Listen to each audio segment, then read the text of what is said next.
Israel has issued a fresh warning to Palestinians in the southern city of Khan Younis to relocate west out of the line of fire and closer to humanitarian aid in the latest indication that it plans to attack Hamas in South Gaza after subduing the north. We are asking people to relocate. I know it's not easy for many of them, but we don't want to see civilians caught up in the crossfire.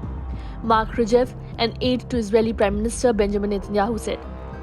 Such a move could compel hundreds of thousands of Palestinians who fled south from the Israeli assault on Gaza City to relocate again, along with residents of Khan Younis, worsening a dire humanitarian crisis.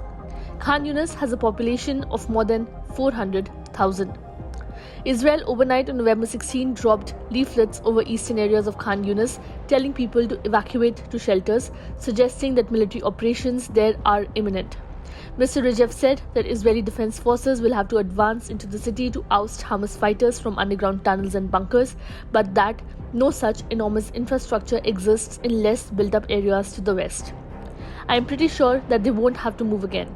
If they move west, he continued, we are asking them to move to an area where hopefully there will be tents and a field hospital.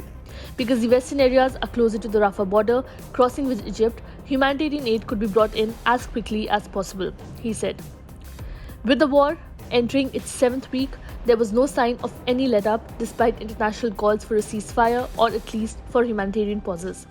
Fresh violence flared in the occupied West Bank, with at least 5 Palestinians killed and 2 injured in an Israeli strike on a building in the Balata refugee camp in the central city of Nablus, the Palestinian Red Crescent ambulance service said early on Saturday. There was no immediate comment from the Israeli ministry. Amid warnings that its siege would cause starvation and disease, Israel on Friday appeared to bow to international pressure, agreeing to allow fuel tanks into Gaza and promising no limitation on aid requested by the UN.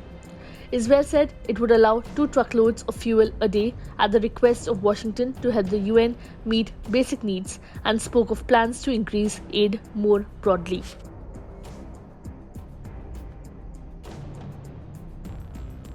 Subscribe to Oneindia channel and never miss an update.